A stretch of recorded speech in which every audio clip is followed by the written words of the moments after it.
नमस्कार, स्वागत है आप सभी का फंकी फैक्ट्स में।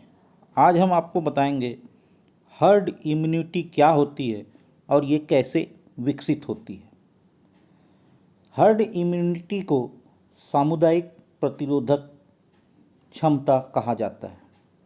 यह एक साइक्लिक डिसीज़ में महत्व रखती है। यह सामूहिक इम्यूनिटी भी कहलाती है। यह इम्यूनिटी पॉपुलेशन और समुदाय में उपस्थित व्यक्ति जो कि एक पर्टिकुलर बीमारी के प्रति इम्यून पावर रखते हैं उसके अनुपात में होता है।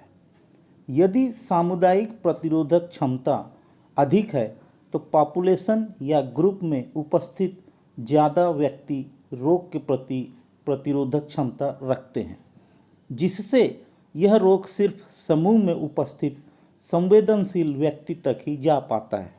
यदि हर्ड इम्यूनिटी कम हो तो रोग की संभावना ज़्यादा होती है। वैसे ये रोग एक दूसरे व्यक्ति में ट्रांसमिशन हो सकता है।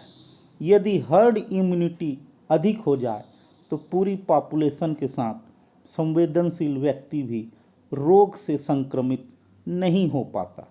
इसलिए पब्लिक हेल्थ को ऑफिशियल तौर पर हर्ड इम्यूनिटी को बढ़ावा दिया जाता है।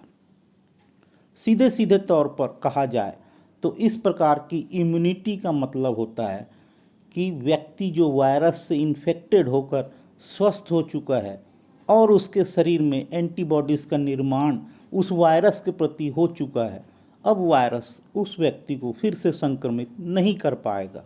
इसी प्रकार काफ़ी लोगों को संक्रमण के बाद सामुदायिक प्रतिरोधक क्षमता का विकास होता है। इस प्रकार यह एक प्रकार का अप्रत्यक्ष रोग प्रतिरोधक क्षमता है जो उन व्यक्तियों द्वारा प्रदान की जाती है जो संक्रमित होकर स्वस्थ हुए हैं और उन व्यक्तियों को बचाते हैं जिनका इम्यून सिस्टम कमज़ोर है। तो चलिए अब देखते हैं कि ये कैसे विकसित होती है। यहाँ पर हमने 3 व्यक्तियों का उदाहरण लिया है। पहला नीले रंग का जो कि इम्यूनाइज्ड नहीं है, रोग प्रतिरोधक क्षमता उसमें विकसित नहीं है लेकिन स्वस्थ है। दूसरा व्यक्ति रोग प्रतिरोधक क्षमता विकसित है, इम्यूनाइज्ड है और स्वस्थ है। और तीसरा लाल कलर का आप देख रहे हैं, यह व्यक्ति इम्यूनाइज्ड नहीं है, रोग प्रतिरोधक क्षमता भी नहीं है और बीमार है और रोग फैलाने वाला है। पहले केस में क्या होता है, जब ये व्यक्ति जो कि जिसके अंदर रोग है, यह व्यक्ति यदि पॉपुलेशन में आता है, ये वाला व्यक्ति यदि पॉपुलेशन के अंदर आता है तो ये पूरे पॉपुलेशन में रोग फैला देता है। यहाँ पर देखिए, ये 2 व्यक्ति हैं जो लाल कलर के हैं और ये व्यक्ति जो है हेल्दी हैं लेकिन रोग प्रतिरोधक क्षमता नहीं है, कोई भी टीकाकरण भी नहीं है और यहाँ पर बहुत सारे लोगों को रोग उसने फैला दिया।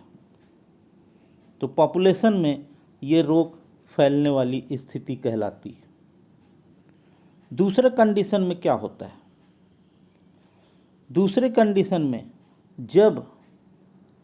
जब कोई पॉपुलेशन में कुछ व्यक्ति इम्यूनाइज्ड हो जाते हैं, जैसे ये व्यक्ति उस रोग के प्रति अपनी रोग प्रतिरोधक क्षमता रखता है, तो ये व्यक्ति कुछ है, जैसे ये 6 की संख्या में यहाँ है, और ये व्यक्ति जो हैं अगर इस संक्रमित व्यक्ति के संपर्क में आते हैं तो भी इनको ये रोग नहीं फैलता। ऐसे ही लोगों की संख्या यदि अगर ज़्यादा हो जाए तो हर्ड इम्यूनिटी का विकास होता है। तीसरी कंडीशन में क्या होता है, तीसरी कंडीशन में आप देखेंगे कि यहाँ पर बहुत सारे लोग जो है इम्यूनाइज्ड हैं, रोग के प्रति जो है क्षमता को रखते हैं, जिनके शरीर में रोग नहीं हो सकता ऐसा उनके शरीर में एंटीबॉडीज़ बनी हुई है, और ये जो व्यक्ति हैं, ये दो लोग जो हैं रोग फैलाने वाले हैं, यदि अगर ये समुदाय के अंदर जाते हैं तो भी यहाँ पर रोग नहीं फैलता। कुछ लोगों को ही यह रोग संक्रमित करता है और बाकी लोगों को, जिनमें कि ये इम्यूनिटी डेवलप नहीं है, फिर भी यहाँ पर इनको रोग नहीं फैलता। तो इसका मतलब ये हुआ कि जब हर्ड इम्यूनिटी विकसित हो जाती है तो यह दूसरे व्यक्तियों को भी बचाता है जो कि जिनमें कि इम्यूनिटी डेवलप नहीं हुई है। लेकिन वर्तमान परिस्थिति में हम ये देखें कि कोविड-19 के समय यदि हर्ड इम्यूनिटी का विकास करना है तो कम से कम 60 से 70% लोगों का इन्फेक्शन होना, संक्रमित होना आवश्यक होगा और यह बहुत महंगा सौदा होगा दोस्तों, कई जाने जा सकती है। इसलिए इस परिस्थिति में जबकि वैक्सीन भी नहीं बनी हुई है, कोई टीकाकरण नहीं है, कोई दवाई नहीं है, तो एक और सिर्फ एक ही उपाय कोविड-19 से बचने का है, वो है सोशल डिस्टेंसिंग और मास्क का अनिवार्य रूप से पालन करें। धन्यवाद। फिर मिलेंगे नए फैक्ट्स के साथ फंकी फैक्ट्स में।